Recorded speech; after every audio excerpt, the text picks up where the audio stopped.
circular motions on your tummy.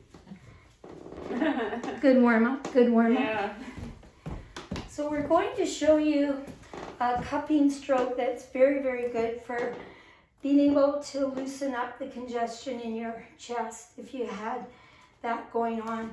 And we can do it in the front like this, and we can do one in the back, one on the front. Mm-hmm. So again, here we go. And very good. Thank you for the faking and the coughing. And then slowing it down and having that plotting allows it to reverberate through the chest.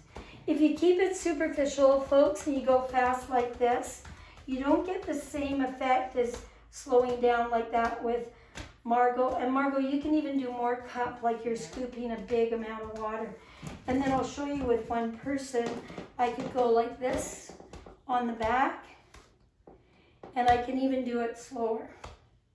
And having her top as a kind of buffer is great for really whacking the person.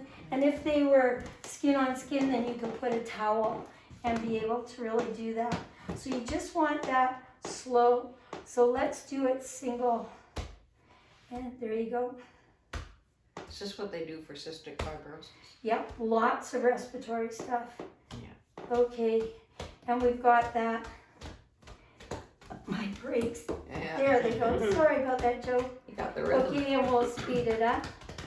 And then you can slow it down, Margot. And if you think of plotting, you get that slowness that you want. And you want that hollow sound, folks. You don't want that sound, that kind of slapping sound. You want that hollow sound. And then you know you've got it well cupped up. Okay, we can give her an A on that, right? Yeah. That was good. Oh, that feels so much better. And even though it's through her clothing, we can do a rib raking. So you can still take and do an overhanded rib raking. Margot, you can pull to yours.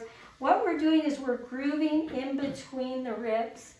So you don't just have to have a skin-on-skin contact here, but you can really groove, and you go slow, and it helps stretch those intercostal muscles.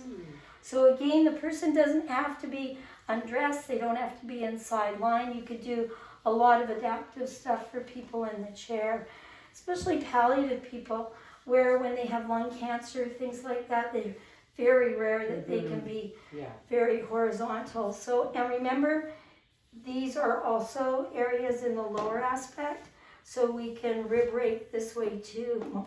Yeah. So we're just going to go out at this kind of angle. Good work.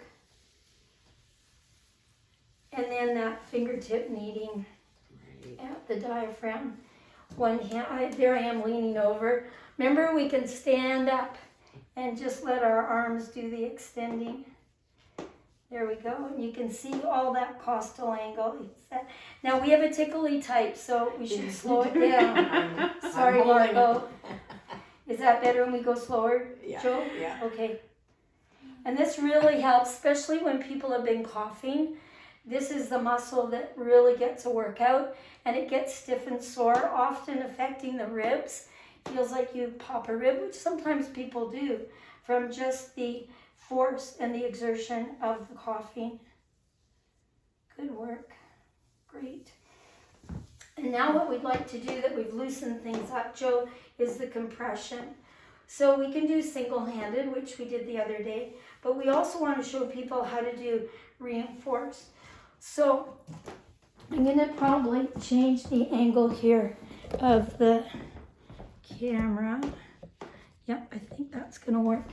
So we're going to do a reinforced palmar compression, and we want to make sure that the brakes are on and that we're not going to tip her backwards. So I tend to hook my foot. I'm hooking it under the little front wheel there. So there's no way that she can go anywhere without me sensing it. And then I just put this hand here. And we're going to get you to breathe in. And I think we do sternum first, Margot. We can get right down there. I'll be here, you be there. Okay? Yeah. Come down to me there. Just a minute. Okay, there we got it. Okay, so Joe, you're going to do the slow in-breath. And then as you breathe out, we'll pump you. But the trick is, what Janice Morrison, our wonderful physio at the hospital, showed me years ago was when you get to the end of the compression, wait till they start to breathe in and then let go of your compression. Okay, so here we go. Nice deep breath in, full, full, full, and we're going to pump you out. And just breathe out. And we're going to pump all the way down till you're out of breath. And we're going to push and push, breathe in anytime. And we just let go. And we're going to do it kind of more dramatically so you can see us pop off. But you don't have to like be popping the whole time, even though the idea is to pop the breathing. Okay, breathe in nice and deep. Thank you. And out we go. And we're going to press, press, press, press, press, press. Then we're going to hold it. Try breathing in. Yeah, so you get that idea. Yeah. Okay, and then when we do it this time, when we pop off, let yourself have that inspiration, you know? Exaggerated. Well, no, you don't have to exaggerate it, but you're just working with us. Okay. So you're being quite... so you see the different, you see them. Yep, here we go. Okay, nice deep breath in, Joe. Full, full, full, and then breathe out. And oh, good work, Margot. This is really good to get the whole family involved, folks. We're going to press down and hold it until she breathes in. And then she's got that in-breath. So we're really lucky that she doesn't have congestion in the lungs, but we are still preparing. You are 83, and she's probably going to live at least another 10 years. We're just getting good ahead of time. Okay, so I think I'm that was... prepared. Okay, good work. Yay. Feels like I have some fire. Hey. Nice. Good, and we